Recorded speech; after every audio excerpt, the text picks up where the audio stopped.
नमस्कार दोस्तों, जनचित्र इंडिया में आपका स्वागत है। तैयार हो जाइए दिन भर की बड़ी खबरों के लिए, जहां मिलेंगी हर जरूरी अपडेट्स सिर्फ कुछ ही मिनटों में।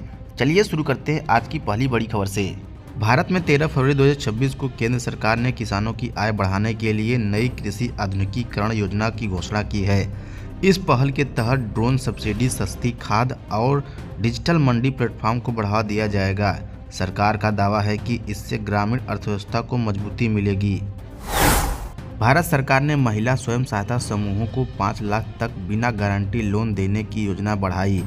नई नीति के तहत ग्रामीण महिलाओं को प्रशिक्षण और ऑनलाइन मार्केटिंग सहायता भी मिलेगी।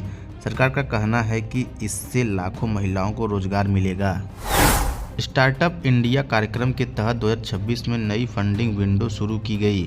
टेक्नोलॉजी और ग्रीन एनर्जी स्टार्टअप्स को टैक्स में छूट और आसान लोन मिलेगा।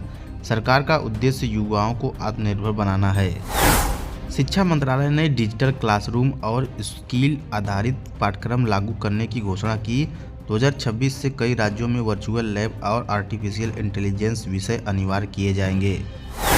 आयुष्मान भारत योजना के तहत बीमा सीमा बढ़ाकर 10 लाख रुपए तक करने का प्रस्ताव रखा गया। गरीब और मध्यम वर्ग को बड़ी राहत मिलने की उम्मीद है। रक्षा मंत्रालय ने स्वदेशी हथियार निर्माण को बढ़ावा देने के लिए नई उत्पादन नीति जारी की। मेक इन इंडिया के तहत रक्षा निर्माण बढ़ाने का लक्ष्य रखा गया है। डिजिटल इंडिया के दूसरे चरण में ग्रामीण क्षेत्रों में 5G इंटरनेट विस्तार की घोषणा हुई। इससे ऑनलाइन शिक्षा और टेलीमेडिसिन को बल मिलेगा।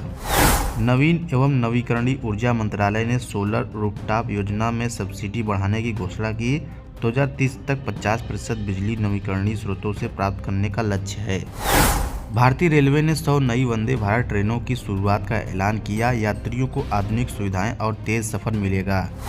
कृषि मंत्रालय ने न्यूनतम समर्थन मूल्य पर कानूनी गारंटी को लेकर बैठक की। सरकार किसानों के साथ संवाद बढ़ाने पर जोर दे रही है। सरकार ने मैन्युफैक्चरिंग सेक्टर को बढ़ावा देने के लिए टैक्स रियायत और विदेशी निवेश नियमों में ढील देने की घोषणा की है।